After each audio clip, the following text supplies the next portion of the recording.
Hello everyone, welcome back to Lunch Tech Bites. My name is Amelia and this is your daily feed for tech. Lesson 1.1 Google Sites Layout and Theme Selection. Once you create a Google site, you will be able to find it inside Google Drive. In the previous example, we organized the Google Sites inside a folder. Open the folder and open the Google Sites to begin to edit. If this is the first time that you're visiting sites or there are new features in sites, you might be prompted with pop-ups. Simply select Got It and disregard. Let's begin by selecting a layout and a theme. Let's explore the Google Sites user interface. Here's the title of the Google Sites. Here is the title of the homepage of the Google site.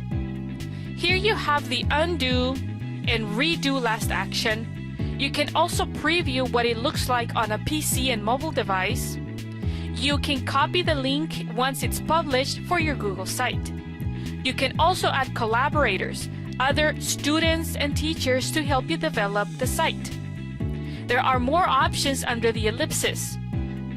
You also have the option to insert text, images, embed files, or get files from Google Sites.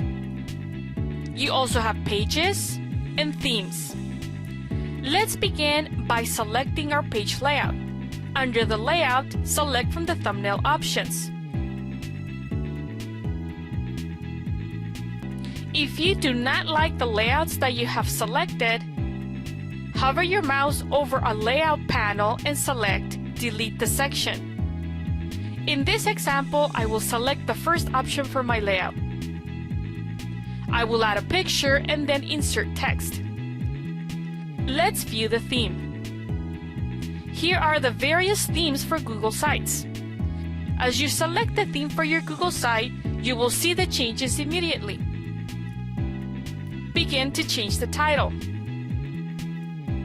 You can see that once you type on the text box, you have other options: title, heading, subheading, normal text, and small.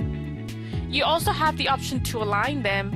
You have the option to insert a link, and then you have the option to delete it. The next thing that we're going to do is change the picture for the home page. You can upload the picture or select an image. In this example, I am going to select an image. I can get it from the gallery, URL, search for a picture from my albums or my Google Drive. Select the picture. Feel free to explore the layouts and the themes in Google Sites.